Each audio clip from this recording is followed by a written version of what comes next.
देखो भाई, हम सब इधर बिजी हैं पठान में, कितना पैसा कमाया, कौन सा रिकॉर्ड तोड़ा, सेकंड पार्ट कब आएगा, वगैरह वगैरह। उधर शाहरुख खान ने मार्वल का टाइम ट्रैवल इस्तेमाल करके पास्ट टेंस से एक और फिल्म प्रेजेंट में बुलाई है, जिसमें दोबारा रिकॉर्ड्स बनाने शुरू कर दिए हैं। जी हाँ, बात हो रही है DDLJ और दिलवाले दुल्हनिया ले जाएंगे की, जिसको ओरिजिनली रिलीज हुए वैसे तो ऑलमोस्ट 30 साल होने वाले हैं, लेकिन आज 2023 में भी ये फिल्म हेडलाइंस कैसे और क्यों बना रही है जानते हो? सिर्फ हेडलाइंस नहीं भाई साहब, इतना पैसा छाप दिया 30 साल बाद, जिसका किसी ने सपना भी नहीं देखा होगा। अभी मौसम चल रहा है वैलेंटाइन वाला, 14 फरवरी, और थिएटर में थैंक्स टू बॉलीवुड कोई भी बड़ी फिल्म रिलीज ही नहीं हुई है। इसका इनडायरेक्ट फायदा वैसे तो पठान को मिल ही रहा है, जो तीसरे हफ्ते में भी 11-12 करोड़ का कलेक्शन किए जा रही है वीकेंड पे।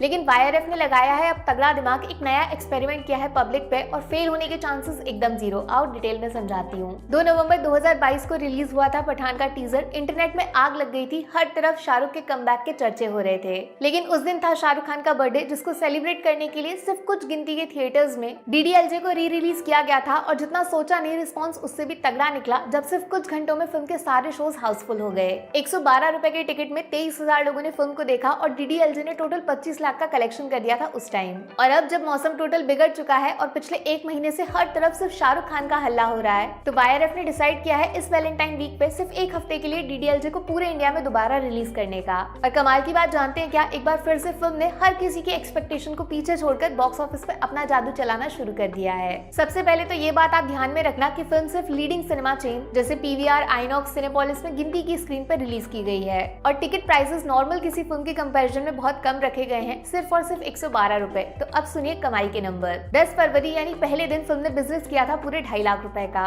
सिर्फ इतनी बात सुन के ये मत समझ लीजिएगा इतना कम नंबर का इतना ज्यादा हल्ला क्यों कर रही हूँ मैं, आगे तो सुनिए, वादा है मेरा, आप हिल जाओगे। सेकंड डे यानी 11 फरवरी को फिल्म ने पहले दिन के मुकाबले सीधा 300% का जंप मार दिया, और फिल्म ने 10 लाख से ज्यादा का कलेक्शन कर डाला बॉक्स ऑफिस पे। और बॉस, तीसरा दिन तो संडे निकला, यहाँ पे फिर से शाहरुख खान की फिल्म ने डबल डिजिट्स में कमाई कर डाली। इस हिसाब से फिल्म ने सिर्फ 3 दिनों में टोटल 22-25 लाख का कलेक्शन कर डाला है। और सबसे बड़ी जंप देखने को मिलेगी कल यानी वैलेंटाइन डे 14 फरवरी को। एक्सपर्ट्स की माने तो फिल्म इस दिन अकेले 20 लाख से ज्यादा का कलेक्शन करेगी बिना किसी शक के। सारे शोज हाउसफुल जाने वाले हैं। मेरी दिल्ली का हाल तो अभी से हाउसफुल हो चुका है साहब। 13-14 दोनों दिन सारे शोज की टिकट ऑलमोस्ट हो चुकी है खत्म। अब मेरी बात जरा ध्यान से सुनिए, मैथ्स लगा के इस सब को जब आप टोटल करके देखोगे ना, तो DDLJ इस वैलेंटाइन वीक में सिर्फ 7 दिनों में 70 लाख तक का कलेक्शन कर लेगी। बूम, कभी सोचा था किसी ने? ऑलमोस्ट 30 साल बाद एक फिल्म दोबारा थिएटर्स में आए, सिर्फ गिनती के शोज पे रिलीज होकर 1 हफ्ते में 70 लाख कमा के चली जाए। क्यों, हिला डाला ना? वैसे आपको पता है या नहीं, DDLJ का बजट उस टाइम था सिर्फ 4 करोड़, और फिल्म तब कलेक्शन किया था इंडिया में 89 करोड़ का,